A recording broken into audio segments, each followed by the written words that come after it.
Jemaat Tuhan yang terkasih di dalam Tuhan kita Yesus Kristus, selamat berbakti, selamat memuji muliakan nama Tuhan kita Yesus Kristus dalam rangka perayaan hari kenaikan Tuhan Yesus ke surga. Dan pada saat ini atas nama Gembala Sidang dan Badan Pengurus Jemaat, kami mengucapkan kepada kita semua selamat merayakannya. Kenatipun dalam perayaan kali ini kita tidak bisa berkumpul bertatap muka secara langsung di tempat ini, tetapi puji Tuhan, kita masih bisa merayakannya dengan kita berkumpul bersama dengan keluarga. Ini merupakan satu berkat Tuhan kepada kita semua, di mana Tuhan masih memberikan kepada kita kesehatan, kekuatan. Kita boleh bersama dengan keluarga kita, memuji, memuliakan nama Tuhan. Baik, pada saat ini, sebelum kita mendengarkan firman Tuhan, saya ingin mengajak kita untuk datang kepada Tuhan di dalam doa. Mari kita berdoa.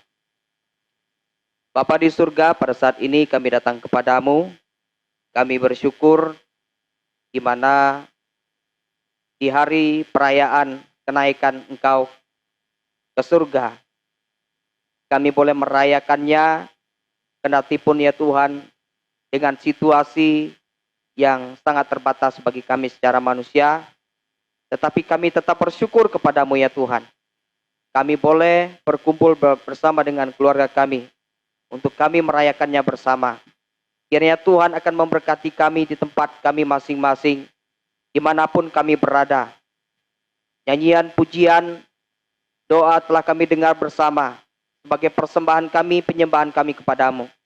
Dan kami ya Tuhan juga berdoa pada jemaat Tuhan yang sudah memberikan persembahan atau yang akan memberikan persembahan ke gereja ini. Tuhan memberkati. Kiranya Tuhan akan menguduskan setiap persembahan yang diberikan. Tuhan akan menyucikan, biar Tuhan juga akan pakai anak-anak Tuhan yang mengelola keuangan ini. Kami juga teringat berdoa ya Tuhan, untuk anak-anak Tuhan yang pada saat ini dalam keadaan sakit, lemah tubuh, atau memiliki pergumulan-pergumulan dalam hidup mereka. Kira Tuhan akan datang kepada mereka dan memberikan kepada mereka ya Tuhan setiap solusi, jalan keluar bagi setiap persoalan yang ada. Bapa di surga, pada saat ini ya Tuhan, di kesempatan ini kami juga teringat berdoa untuk bangsa dan negara kami, bangsa yang kami cintai ya Tuhan, di mana kami masih diperhadapkan dengan suatu persoalan yang secara global, yaitu dampak virus corona, yang sampai pada saat ini yang membuat setiap aspek kehidupan kami terhambat, sehingga kami menjadi tidak leluasa dalam beraktivitas, dalam bekerja. Tetapi kami mau ya Tuhan, biarlah kuasa surgawi, kuasa Roh Kudus-Mu akan menghiburkan kepada kami semua dan memberikan kepada kami hikmat untuk kami bertindak tetap patuh kepada pemerintah. Juga berdoa ya Tuhan untuk program-program gereja, baik yang tingkat gereja, daerah, wilayah, bahkan pusat. Setiap program-program kegiatan yang belum terselenggara, Tuhan akan memberkati supaya kami boleh diberikan hikmat bagaimana cara kami melaksanakannya tanpa harus melawan pemerintah. Terima kasih ya Tuhan, Tuhan memberkati juga ya Tuhan para aparatur negara untuk mengatur situasi seperti ini ya Tuhan, supaya mereka tetap memiliki hikmat. Tuhan lindungi mereka. Terima kasih ya Tuhan, sebentar lagi kami akan bersama-sama belajar kebenaran firman Tuhan. Kiranya Tuhan memberkati kami semua, supaya kami diberikan pendengaran yang baik, konsentrasi yang baik, sehingga kami boleh bersama-sama belajar kebenaran firman Tuhan. Terpujilah nama-Mu ya Tuhan, ini doa kami. Di dalam nama Tuhan Yesus Kristus kami sudah berdoa dan mengucap syukur. Amin. Baik Bapak Ibu, pada saat ini kita mau belajar bersama-sama dari sabda kebenaran firman Tuhan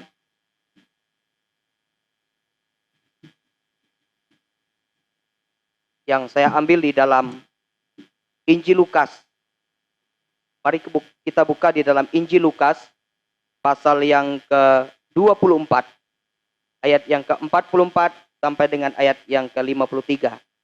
Injil Lukas pasal yang ke-24, ayat yang ke-44 sampai dengan ayat yang ke-53. Saya akan bacakan untuk kita semua. Silakan Bapak Ibu di rumah boleh melihat di Alkitab masing-masing atau di HP. Firman Tuhan berbunyi demikian. Ia berkata kepada mereka, inilah perkataanku yang telah kukatakan kepadamu ketika aku masih bersama-sama dengan kamu, yakni bahwa harus digenapi semua yang ada tertulis tentang aku dalam kitab Taurat Musa dan kitab Nabi-Nabi dan kitab Mazmur. Lalu ia membuka pikiran mereka sehingga mereka mengerti kitab suci. Katanya kepada mereka, ada tertulis demikian, Mesias harus menderita dan bangkit dari antara orang mati pada hari yang ketiga, dan lagi dalam namanya diberita tentang pertobatan dan pengampunan dosa harus disampaikan kepada segala bangsa, mulai dari Yerusalem. Kamulah saksi dan dari semuanya ini.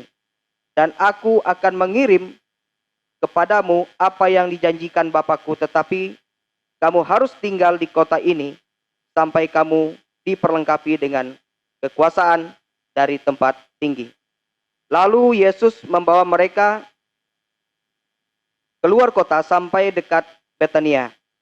Di situ ia mengangkat tangannya dan memberkati mereka. Dan ketika ia sedang memberkati mereka, ia berpisah dari mereka dan terangkat ke surga. Mereka sujud menyembah kepadanya, lalu mereka pulang ke Yerusalem dengan sangat bersukacita. Mereka senantiasa berada di dalam bait Allah dan memuliakan Allah. Demikian jauh pembacaan firman Tuhan kita pada pagi hari ini. Bapak Ibu yang terkasih di dalam Tuhan kita Yesus Kristus, saya ingin memberikan satu tema bagi kita semua, yaitu arti kenaikan Yesus bagi kita. Arti kenaikan Yesus bagi kita. Ada juga orang yang berkhotbah memberikan tema makna. Makna kenaikan Yesus Kristus bagi kita. Sesungguhnya ini artinya sama. Bapak Ibu yang terkasih di dalam Tuhan kita Yesus Kristus, apa sih yang dirayakan dalam ibadah kenaikan Yesus? Nah, kalau kita berpikir Natal, perayaan Natal, yaitu hari perayaan kelahiran Yesus ke dalam dunia ini. Sementara Jumat Agung, yaitu merayakan atau mengingat kematian Yesus. Sementara kalau Paskah, kebangkitan Yesus. Nah, sementara kalau kenaikan Yesus, kita merayakan ya kenaikan ya. Namun apa artinya kenaikan itu bagi kita? Pernah kita berpikir apa arti kenaikan bagi saya? Dalam Natal kita menyambut kedatangan Sang Juru Selamat bagi kita ya. Dalam Jumat Agung kita juga mengenang pengorbanan dan kematiannya bagi kita. Begitu juga dalam Paskah kita mengenal kemenangan Yesus Kristus atas maut yang membelenggunya sementara waktu. Ya. Dalam kenaikan ini, ya, kita juga akan belajar bersama-sama apakah kita merayakan kepergian Yesus ke surga, kepergian Yesus Kristus bagi kita. Bukankah itu malah satu hal yang menyedihkan, di mana Sang Juru Selamat yang kita percayai meninggalkan kita secara fisik. Ya. Apakah kita merayakannya?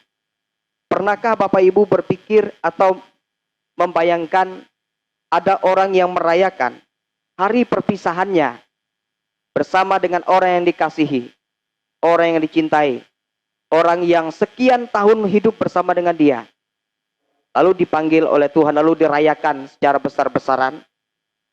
Mungkin ada, tetapi tidak banyak Bapak Ibu. Nah, bila kita naik pangkat atau pindah rumah, ada acara perayaan tertentu ya untuk hal-hal seperti ini. Atau mungkin atas kelahiran seorang anak di dalam keluarga, itu mungkin juga dirayakan. Namun pernahkah kita membayangkan kalau seperti yang saya katakan tadi, kita merayakan hari kematian orang yang kita kasihi atau hari kepergiannya, kepergian untuk selama-lamanya. tentu merupakan hal yang aneh. Ya. Nah, marilah kita memikirkan ulang tentang arti dan relevansi peristiwa kenaikan Yesus Kristus dalam kehidupan kita. Dalam kehidupan kita pribadi lepas pribadi. Dan mengapa kita merayakan kenaikan Yesus Kristus melalui ibadah? Dan apa artinya itu bagi kita secara pribadi? Saya ingin mengajak kita untuk belajar bersama-sama. Ada dua arti kenaikan Yesus Kristus bagi kita. Yang pertama, Bapak Ibu, kenaikan Yesus Kristus menunjukkan penggenapan janji Allah. Kenaikan Yesus Kristus menunjukkan penggenapan janji Allah. Menarik di sini untuk kita perhatikan bagaimana Lukas mengakhiri Injil yang ditulisnya. Ya, di dalam pasal yang ke-24. Lukas menulis hanya sampai pasal yang ke-24. Nah, Injil ini diakhiri dengan peristiwa kenaikan Yesus Kristus ke surga.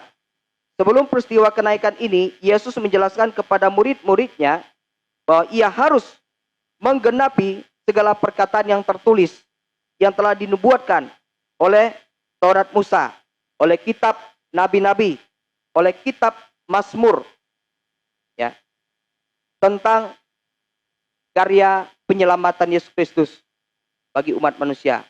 Nah, Yesus di sini memahami bahwa kehadirannya tidak terlepas dari rancangan Bapa di sorga. Rancangan yang telah diungkapkan Bapanya sejak zaman perjanjian lama.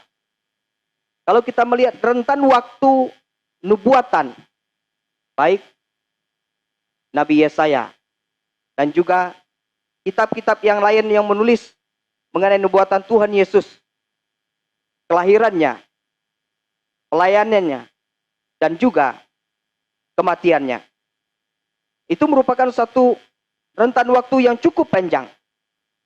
Nah, rencana Bapa surga kemudian digenapi dalam kehidupan Yesus Kristus untuk menunjukkan bahwa Allah tidak pernah mengingkari janji. Allah itu adalah Allah yang setia. Meskipun janji tersebut diungkapkan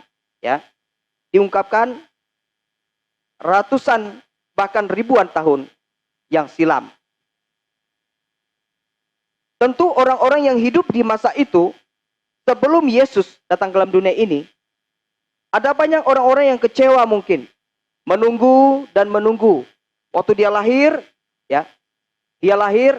sudah mendengarkan tentang nubuatan ini, tetapi sampai ia mati, ia juga belum melihat penggenapannya.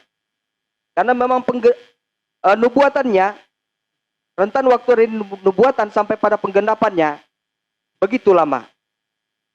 Sehingga sangat mungkin ada orang-orang yang mungkin kecewa. Karena sampai ia mati pun, ia tidak melihat penggenapannya. Nah, Lukas menunjukkan bahwa Yesus Kristus merupakan penggenapan janji Allah. Karena berulang kali orang-orang Israel merasa kecewa, Bapak Ibu, dengan orang-orang yang menyatakan diri sebagai Mesias. Namun ternyata kemudian mati. Walaupun kalau kita melihat Mesias juga mati. Ia sebenarnya bisa tidak mati. Tetapi ia mati, ia menunjukkan bahwa ia menanggung segala penderitaan. Menguburkan semua dosa dan pelanggaran Bapak, Ibu, saya dan saudara. Oleh sebab itu ia harus menggenapinya. Berulang kali orang Israel merasa bahwa inilah saatnya janji Tuhan digenapi. Tetapi ternyata belum, Bapak Ibu. Nah, pengalaman berulang kali semacam itu tentu saja dapat membawa mereka menuju keputusasaan. Ya, keputusasaan. Dan bahkan sikap sudah tidak peduli lagi. Sehingga mereka menjadi orang yang acuh tak acuh. Nah, kalau mendengar nubuatan-nubuatan lagi, lalu mereka pun beranggapan itu sebagai omong kosong. Bapak Ibu yang terkasih dalam Tuhan kita Yesus Kristus, Lukas menegaskan bahwa janji Allah akan digenapi menurut waktunya, bukan waktu kita. Waktu Tuhan memang berbeda dengan waktu manusia. Ada satu cerita. Suatu kali ada seorang ayah berjanji kepada putranya, ya. Lalu putranya dijanjikan sesuatu oleh ayahnya, dan anak ini bernama Alden, untuk mengajaknya pergi ke mall. Jadi ayah berjanji kepada putranya untuk pergi ke mall pada Senin malam. Ya, pada Senin malam ya. Itu janji ayahnya. Waktu itu ayahnya berjanji pada Kamis siang, ya, antara Kamis siang, ya, janjinya akan ditepati pada Senin malam. Ya. Tahukah kita semua apakah yang terjadi kemudian? Ya. Pada hari Kamis malam, Alden sudah meminta, ayo Pak kita ke mall, ya. Ayo Pak kita ke mall katanya ya. Lalu jawab sang ayah, belum. Ini baru Kamis. Kita akan pergi hari Senin malam. Lalu anak itu pun mengiyakannya sementara waktu. Lalu hari Jumat pagi, ya, sang anak Alden sudah meminta lagi, ayo Pak kita pergi ke mall. Lalu papanya katakan, belum nak. Ini baru hari Jumat. Lalu sang anak ini setiap hari seperti itu terus. Sampai sebelum hari Senin. Nah, Anda bisa mendapat apa yang terjadi kemudian. Ya. Alden menuduh ayahnya tidak memenuhi janjinya. Hanya karena ia belum bisa memahami secara utuh tentang konsep hari. Nah, begitu juga yang terjadi pada zaman nenek moyang